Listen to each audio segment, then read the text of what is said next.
lagi bersama saya Rani Safitra dan saya Naomi Tobi di Jubilee Talk Show volume berapa nih? Kayaknya udah Oke, banyak udah sih bervolume sebenarnya sih. ya. Iya, tapi Iya. balik lagi sama kita nih. Biasanya mungkin udah lama gak ketemu Udah lama nggak ya. ketemu, kayak berbulan-bulan ya. Iya, sekarang kita coba balik lagi dengan konsep yang kayaknya Lebih baru, fresh. iya, Ya, lebih dan fresh. juga pastinya bintang tamu kita hari ini juga penasaran deh kayaknya Mi ya. Penasaran dan dengan topik yang terbaru juga. Yes. Iya. Tentang apa tuh Mi? Kita akan ngebahas soal WMS. Atau sistem gudang yang terintegrasi dengan kanal penjualan. Jadi bukan cuma sekedar WMS nih. Bukan cuma WMS. Iya, tapi ekosistem dari WMS itu sendiri. Betul, seperti itu Rani. Iya, oke. Jadi tanpa berlama-lama mungkin ya Rani ya. Bisa langsung kita panggil Kita kali bisa ya. langsung panggilkan ya, silakan. Mas Dasmon, boleh masuk. Oke. Thank you. Halo, Mas Dasmon. Halo, Mas. halo, halo, Naomi. Halo, Rani. Gimana kabarnya Mas? Sehat, Sehat sehat. ya? Iya. Mungkin tadi kurang lengkap panggil ya. Please welcome Mas Dasmon Pangaribuan. Iya. Tepuk tangan ini. Thank you. Oke, mungkin boleh cerita sedikit ya Mas Dasmon. Sekalian aku mungkin mau kasih tahu juga buat para pembisnis kalau Mas Dasmon ini salah satu dari tim Paxel yang tugasnya itu di product operation ya Mas. Operations ya. Oke, mungkin boleh sedikit cerita nih Mas, day to day-nya, activity-nya seperti apa? Ya, thank you Mbak Rani. Jadi kalau dari saya sendiri, saya di product operations. Tugas kita sebenarnya bikin sistem untuk memudahkan operasional ya. Dan Paxel itu sendiri sekarang berdiri dari 2017. Tapi untuk Paxel fulfillment itu sendiri itu kita start di akhir 2020. Gitu. Nah awalnya sebenarnya Paxel fulfillment itu berawal dari UMKM yang memang membutuhkan jasa penyimpanan dan sampai pengiriman untuk produk barang beku. Jadi like frozen food atau fresh produk, dan itu nggak hanya UMKM tapi juga korporasi seperti ice cream gitu. Awalnya mulanya Paxel fulfillment untuk itu, dan juga waktu di awal-awal mulai memang proses yang kita lakukan itu sangat manual. Dari mulai ordernya kita dapetin secara manual sampai kita manage inventory-nya pun kita melakukan manual lewat spreadsheet atau Excel. Gitu. Jadi memang benar-benar MVP lah. Iya. Tapi pengirimannya tetap kita ngelakuin upload data pesanan untuk proses last mile dengan Paxel. Kayak gitu sih barangnya. Oke. Nah, mungkin bisa kita langsung mulai kali ya sama pertanyaannya Mia. Boleh, silakan Jadi Rani. mungkin untuk pertanyaan pertama dulu nih Mas Dasmon, boleh diceritain lebih detail kali ya tentang tadi kan Mas Dasmon udah cerita nih Paxel fulfillment ini dari 2020 sampai 2022, pasti ada dong journey-nya sampai sekarang. Mungkin kalau pembisnis boleh tahu nih udah banyak banget nih kliennya nih kayaknya nih. Nah itu boleh cerita itu journey-nya seperti apa, terus mungkin lebih detail kayak sistem yang digunakan itu kayak manual proses only kah atau ada perjalanan mencari sistem yang emang udah sekarang dipakai seperti apa? Ya, jadi awal mula memang kita dari UMKM dan korporasi itu memang mereka beberapa menggunakan kanal penjualan juga ya. Ada yang dari Tokped, ada dari Shopee, ada juga yang memang khususnya UMKM tuh mostly itu dari sosial media, dari Instagram, WhatsApp, TikTok, Facebook. gitu ya. Jadi beberapa channel sebenarnya digunakan oleh si seller tersebut ya, baik corporate maupun UMKM. Nah dari situ kita ngelihat memang pesanan itu kita handling dengan manual. Artinya untuk Tokped, Shopee mungkin ya kita tetap bisa ngelihat dashboardnya, tapi tidak terintegrasi sama inventory-nya gitu. Dan begitupun yang kanal kayak Instagram ataupun WhatsApp, itu juga kita harus buka banyak channel. Kita buka Instagram, kita ngecek WhatsApp, kita ngecek Shopee, kita ngecek Tokopedia. Itu yang membuat sebenarnya para seller itu kewalahan. Itu sorry aku potong, itu berarti sellernya dan tim yang emang langsung into untuk cek setiap seller ini penjualannya dari mana aja? Enggak, itu sellernya yang report. Oh, Jadi seller itu kesulitan untuk harus daily report ke kita. Jadi dia harus mengirimkan data pesanan itu dalam bentuk Excel ke kita. Tapi kita lihat dari situ memang mereka untuk kirim data aja itu butuh waktu lama ya. Ya. Biasanya dilakukan di akhir hari atau ada beberapa kali shift dalam satu hari sih? Kita ada menggunakan time slot ya. Oh, time slot. Jadi ada contohnya misalkan order kurang dari jam 8 pagi itu kita proses di 8.10 sampai di jam 10.12 barangnya. Jadi kita menggunakan time slot. Jadi setiap create order itu memang mempunyai jadwal delivery yang berbeda-beda gitu, tapi tetap same day service gitu. Berarti emang kesulitan di awal adalah menunggu data yang dari orderan para seller ya. Betul. Untuk diproses sama Paxos. Betul. Malah seringkali itu adalah human errornya gede. Gimana nih? Human errornya dulu nih gimana nih? Udah mulai ada problem Mas Desmond nih. Jadi seringkali data yang udah dikirim lagi.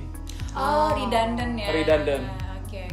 Ataupun salah penulisan segala macam, karena kan copy paste dari WhatsApp terus template-nya juga beda-beda segala macam. Dan itu membuat kita juga dalam proses pesanan tuh agak kesulitan karena kita butuh validasi dulu datanya gitu. Dan kita nggak juga memang kalau kita lihat langsung ke seller memang itu sulit ya. Kita alamin sendiri bagaimana cara dia buka sosial media, Tokped, Shopee. Memang itu butuh waktu yang lama gitu. Butuh waktu yang lama.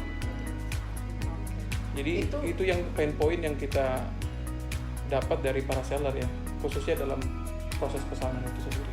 Itu berapa lama Mas? Maksud aku berjalannya conventional way itu berapa lama di Paxos Fulfillment? Ya kurang lebih 1 tahun ya, tahun. Berarti ya? Ya memang waktu itu untuk transaksi yang memang relatif sedikit ya, itu nggak jadi problem mungkin ya. Jadi jumlah SKU yang masih sedikit itu nggak jadi problem waktu itu. Ya udah kita mulai dengan ini dengan memodifikasi template spreadsheet dan segala macam untuk lebih terlihat seperti sistem. Right. Cuman memang ketika customer sudah banyak, pesanan sudah banyak, terus juga SKU barang sudah banyak, itu kita sulit untuk udah mulai kewalahan. Kewalahannya tidak hanya di sisi seller, tapi di sisi Paxos juga. Operasional ya. Untuk proses barang seperti itu. Di tahap itu sudah mulai menyadari bahwa kita butuh sesuatu. Iya. Gitu ya. Kita butuh suatu sistem yang memang terintegrasi ya, antara kanal penjualan baik yang dari sosial media ataupun dari e-commerce, dan terintegrasi sama warehouse-nya, dan juga sistem pengiriman Paxos-nya itu sendiri. Karena memang awalnya memang sebelum kita terintegrasi memang kita menggunakan upload data pesanan ke proses pengiriman. Nah itu kan kita butuh admin yang sangat banyak untuk memproses pesanan itu sendiri gitu, dan potensi keterlambatannya juga akan jauh lebih besar kayak gitu. Berarti di awal memang mencari sistem yang terkoneksi dengan channel penjualan langsung. Betul. Dan sistem gudang itu sendiri ya. Betul. Dari inbound, outbound, pengiriman dan segala macam. Gimana tuh Mas masa pencariannya tuh? Pencarian sistem itu? Ya kita tentunya cari sistem yang memenuhi requirement kita ya. Pertama kita tahu dulu sebenarnya para seller itu banyak di kebutuhan di e-commerce mana gitu ya. Itu paling penting gitu. Jadi penjualannya banyak di mana, misalkan Tokopedia, Shopee atau Blibli kayak gitu. Dan juga kita cari memang partner yang memang bisa memenuhi requirement tersebut gitu ya. Baik dari kanal penjualannya ataupun warehouse management system yang kita butuhkan gitu. Fiturnya itu sendiri ya. Fiturnya itu sendiri. Dan kita juga memberikan requirement kepada sistem tersebut untuk bisa mau terintegrasi dengan sistem pengiriman parcel. Jadi bayangan kita adalah ketika buyer udah klik untuk beli, itu udah secara integrasi otomatis udah request untuk pick and pack maupun langsung proses pengiriman parcelnya gitu. Jadi tidak ada lagi manual work lagi yang harus kita lakukan gitu. Gitu. Itu pasti ada beauty contest lah ya Mas ya. Betul. Coba-coba dulu sana sini yang mana yang cocok. Nah, perjalanan untuk cari itu tuh kayak gimana sih? Maksudnya butuh waktu berapa lama, dan selama pencarian itu kan pastinya dari Pexel sendiri kliennya terus bertambah nih, SKU terus bertambah. Itu kan juga selama masa transisi pasti ada problem dan lain-lain. Cara menghandle, mengatasi, terus juga sembari cari sistem itu sendiri tuh kayak gimana? Chaos nggak tuh Mas saat itu? Seberapa chaos mungkin bisa digambarkan saat itu? Chaos sih, karena kan pasti ada masa transisi. Masa pencarian. Ya. Jadi memang ketika kita sambil cari dan menjalankan yang proses manual memang sedikit sulit ya gitu ya. Tapi untungnya positifnya adalah kita tahu sebenarnya pain point kita tuh apa. Sehingga itu yang bisa jadi poin diskusi sama partner yang memang menyediakan omnichannel atau sistem terintegrasi itu gitu. Jadi kita banyak ketemu juga beberapa partners gitu ya.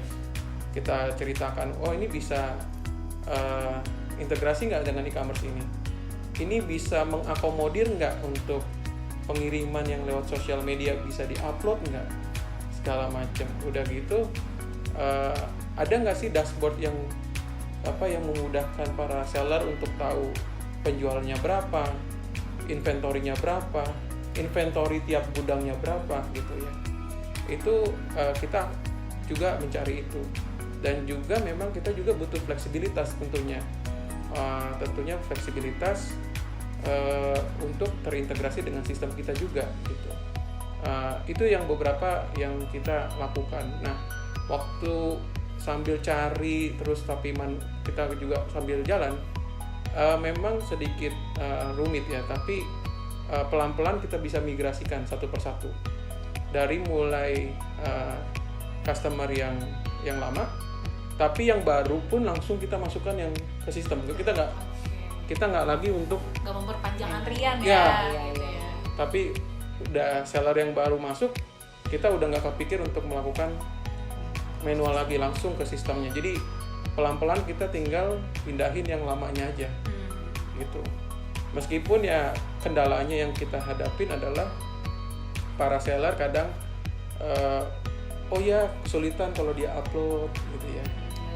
Wah gitu. Tapi lambat laun memang kita harus bisa memberikan benefit atau kasih pandangan bahwa kalau dia upload sendiri datanya ke sistem itu kesalahan atau typo data upload segala macam itu bisa minimalisir. Ketimbang harus kalau misalkan kirim by WA, kirim ke kita nge-recap itu cukup tough ya itu. Cuman memang yang sedikit tough adalah bagaimana menjelaskan itu ke sellernya. Itu yang sulit ya.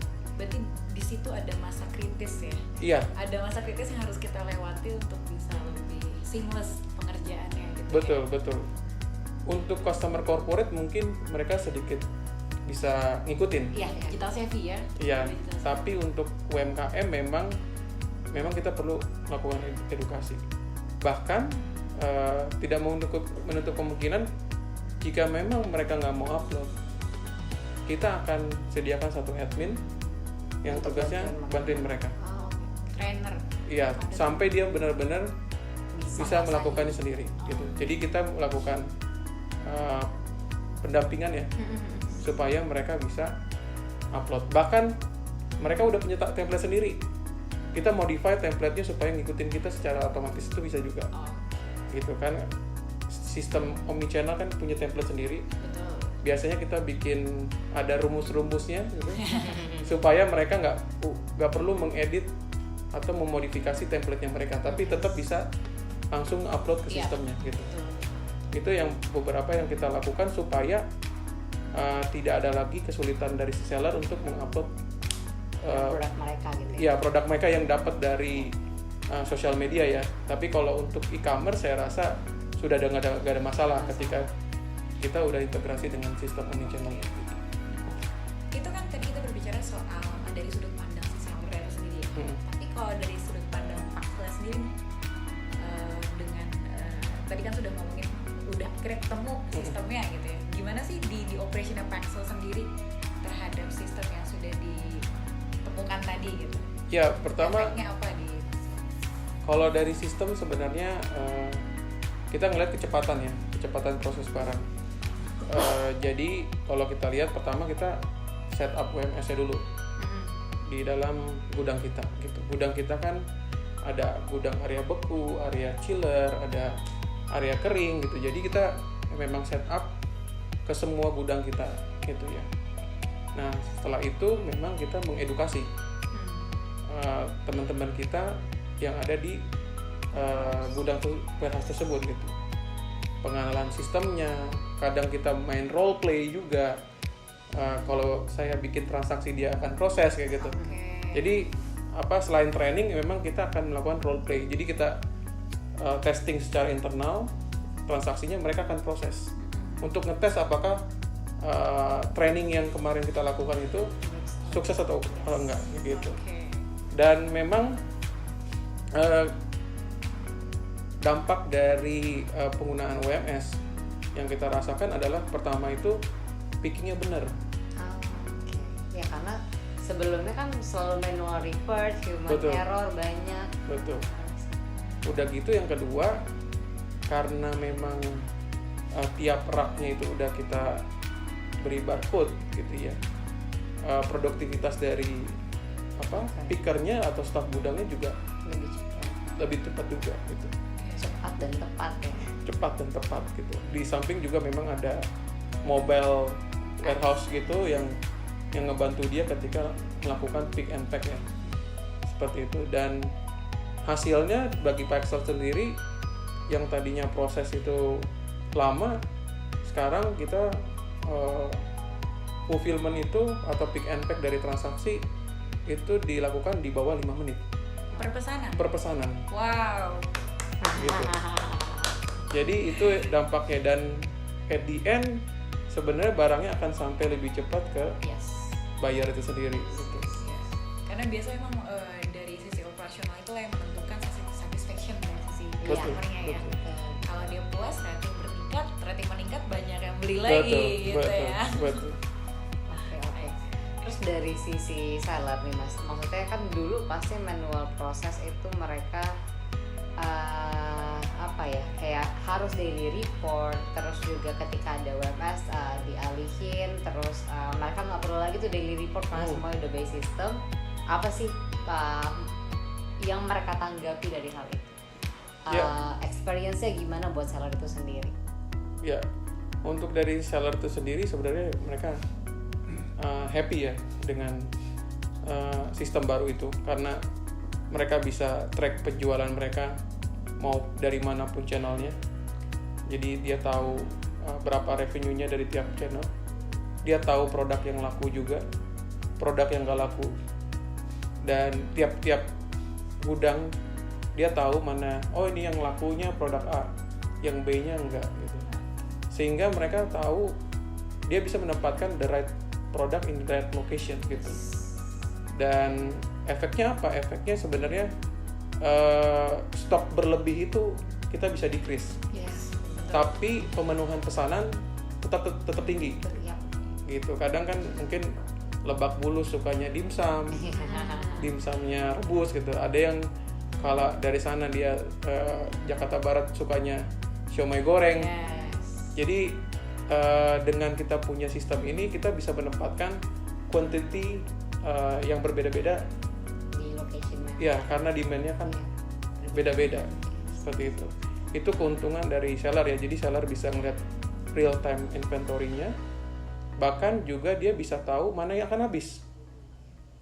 Itu akan penting untuk restock lagi supaya pemenuhan atau tingkat pemenuhan pesanannya tetap tinggi. Dan restocknya juga nggak ngadi-ngadi, nggak ngada-ngada ngada-ngada. Nggak kan? ngada-ngada, iya. Biasanya pesan 100 padahal dia nggak tahu bener-bener nyampe 100 nggak di dalam Betul, sebulan. betul, gitu ya. betul. Jadi cash flow-nya juga bisa di manage ya. Betul, gitu. betul. Oke, itu dari sisi. Jadi sebenarnya sistem WMS yang udah integrasi dengan kanal penjualnya benefitnya kalau aku lihat gak cuma dari sisi operation Gudang itu sendiri, tapi dari sisi seller pun, dari operation mereka, dari marketing mereka sampai sales mereka tuh ngaruh ya berarti. Betul. Dan secara working capital yang harus mereka keluarkan itu akan tepat. Yes, betul. Jadi mereka nggak working capital nggak mendap di stok aja, tapi dia bisa menempatkan stok yang benar-benar memang sesuai dengan demand-nya gitu. Tapi tetap menjaga loss revenue-nya tetap kecil kayak gitu, karena pemenuhan pesanan yang sebenarnya bisa kita lakukan lebih baik lagi kayak gitu. Oke, mungkin boleh dong Mas Dasmond, pasti kan udah sering banget nih tektokan sama seller yang tadinya manual proses banget, tiba-tiba udah sekarang udah efisien dan lain-lain. Boleh nggak sih diceritain satu study case yang emang mereka ini impact-nya powerful banget loh, dari sisi operation dan sales-nya meningkatnya berapa persen dan lain-lain. Jadi maksudnya mungkin dari sini para pembisnis juga bisa tahu ternyata dari operation yang emang udah oke itu impact ke sales-nya itu berapa persen sih gitu loh. Iya, betul. Jadi memang tentunya dari manual ke otomatis itu ada experience yang berbeda ya yang kita berikan ke pembeli gitu. Jadi kecepatan pengiriman itu akan terjadi seiring dengan proses perbaikan yang sistem terintegrasi dan segala macam itu bisa kita lakukan. Jadi yang kita alamin beberapa customer itu dalam waktu 3 bulan dia increase 60% penjualan. 3 bulan ya Mas Dasmond? Within 3 bulan gitu. Jadi dengan kecepatan, dari mulai kecepatan pick and pack dan berpengaruh kepada kecepatan pengiriman. Jadi customer itu satisfied. Yes. Mereka puas, mereka mau beli lagi. Purchase di situ lagi. Iya kan? Mereka mau beli lagi. Dengan kecepatan itu, mereka nggak berpikir untuk substitusi barang produk lain. Iya. Gitu kan, mungkin kalau misalkan somai nih biasanya mungkin next day lagi 1 hari, tapi sekarang kita kirimnya udah 2 jam. Dia nggak berpikir untuk beli somai di pinggir rumahnya lagi, karena saya mau order aja deh, pulang kerja pengen pas nyampe rumah pengen langsung makan somai gitu kan. Jadi mereka tidak berpikir untuk substitusi barang lain gitu, melainkan karena itu cepat berimpact kepada repeat order ya, yang nantinya revenue-nya itu kalau kita lihat tuh 60% meningkat selama 3 bulan ya. Itu angka yang cukup signifikan dari yang biasanya Mas Dasmond? Ya, itu cukup signifikan, artinya tanpa ada marketing yang bagaimana gitu ya. Tapi ini karena hanya perbedaan experience, tapi itu bisa berimpact kepada penjualan. Oke, berarti tanpa effort marketing yang dilakukan, Iya, tanpa perubahan operasional secara sistematis Betul. itu berdampak. Salesnya udah sampai lebih dari 50%. Iya. Betul. Berarti kalau ditambah effort marketing mungkin bisa 130 Bisa. gitu ya. bisa. Oke. Itu cukup sangat menarik ya Mas Dasmond ya. Bahkan maksudnya impact-nya itu sampai ke end customer ya, sampai bayar ya, experience Betul, mereka. sampai ke end customer. Betul. Karena emang kan kuncinya seorang berbisnis itu adalah target marketnya sendiri yang puas ya. Iya, betul. Gitu Biar ya. repurchase dan Betul. loyalitas customer sih sebenarnya yang harus dijaga. Loyalty lah yang menghasilkan revenue atau Yes. value gitu ya. Oke. Dan juga memang kalau kita lihat dengan ada kanal penjualan terintegrasi dengan WMS, karena kan beberapa seller itu kan memang menempatkan multi location ya, Iya. stoknya. Yang kita lihat selama kita berjalan itu order fill rate atau tingkat pemenuhan pesanan itu 99%. Hanya 1%, di bawah 1% yang memang dia itu nggak terkirim karena stoknya tidak tersedia. Oke. Tapi at least 99% itu semua udah terfulfill. iya, yang sebelumnya kalau kita lihat tuh rate-nya di bawah 90% ya. Dengan adanya ini 99% pemenuhan akan order itu terpenuhi gitu. Berarti sekarang 99% di Paxel nih Iya. performance-nya. Iya. Wow, SLA-nya di bawah 5 menit pokoknya per pesanan ya. Untuk pick and pack ya. Untuk pick and pack. Iya. Oke, wah luar biasa. Jadi Luar biasa. ya intinya sebenarnya operation ini ketika kita menyerahkan ke orang yang tepat, company yang tepat, itu pasti akan impactful sekali untuk sales. Di ranah produk-produk yang frozen food sekarang Masih. masih akan ada rencana Ya, Rahasia atau gimana? atau nggak rahasia atau kita tunggu nanti gitu ada di Paxel. Tapi pastinya kan kita berharap bisnis kita terus berkembang ya Betul. Mas ya, ke ranah-ranah yang lain meskipun tapi tetap dalam satu visi. Yes. Biasanya gitu kan ya. Oke. Mungkin nanti Rani kalau ada produk jualan dimsum ya Boleh bisa langsung langsung hubungin cek ke Mas Desmond. Desmond. Mas Desmond, saya maunya SLA-nya di bawah 5 menit ya. Iya. Siap Mbak Rani, kita sudah seperti itu gitu. Oke. Mungkin dari Rani ada pertanyaan tambahan?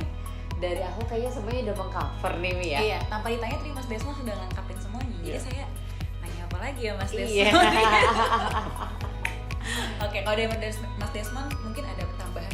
Mungkin buat para ini kali ya Bas ya. Mungkin Pebisnis. iya, karena kan pasti masih awam banget nih. Mungkin para pebisnis di sini taunya sales aja nih, fokusnya ke sales. Tapi sebenarnya ya mungkin salah satu yang harus dituju itu pasti sales. Cuman balik lagi sales itu juga harus disupport dengan operasional yang oke gitu, dan pastinya dengan ya tadi sistem gudang yang terintegrasi dan kanal Bener. penjualan. Mungkin bisa dilengkapi nih sama Mas Desmond. Ya, jadi buat pebisnis, jadi memang dengan kita punya sistem terintegrasi, sebenarnya ini akan membuat pebisnis akan fokus kepada sesuatu hal yang signifikan untuk pertumbuhan. Jadi seperti mengurusin upload atau inventory manual itu kan melelahkan gitu kan, dan waktu kita akan habis di hal yang operasional. Betul. Dan efeknya adalah untuk pebisnis tidak sempat untuk memikirkan sales atau strategical Iya. dan lain-lain. Jadi memang dengan ada sistem ini akan membuat para pebisnis itu lebih merefocusing lagi nih apa yang benar-benar penting dan signifikan untuk pertumbuhan bisnisnya. Kalau untuk operasionalnya, kalau bisa kita otomasikan, kenapa enggak gitu kan? Jadi untuk perusahaan pebisnis dengan sistem terintegrasi akan memudahkan teman-teman untuk proses barangnya, dan teman-teman akan banyak waktu untuk memikirkan hal yang strategik, marketing yang memang akan berdampak jauh lebih besar ke pebisnis gitu. Oke. Itu paling. Thank you Mas Desmond untuk closing statementnya. Rani mau di closingin lagi? Ini kali Simpulkan ya. simpulin dulu Oke, kali. Jadi, silakan. buat para pebisnis yang harus salah satu kunci, balik lagi tadi untuk brandnya itu sendiri atau untuk tokonya itu sendiri, jangan melupakan operasional, karena apalagi dengan sistem gudang yang terintegrasi, karena itu sangat mempengaruhi untuk dari sisi branding, dari sisi sales, bahkan sampai loyalitas customer itu sendiri. Dan kalau memang belum menyanggupi untuk ngurus sendiri kayaknya ribet, ya ada kok banyak gudang terutama Paxel nih yang Salah udah satunya, menggunakan sistem gudang terintegrasi dengan kanal penjualan. Betul sekali. Jadi Jadi Naomi ada yang mau tambahin?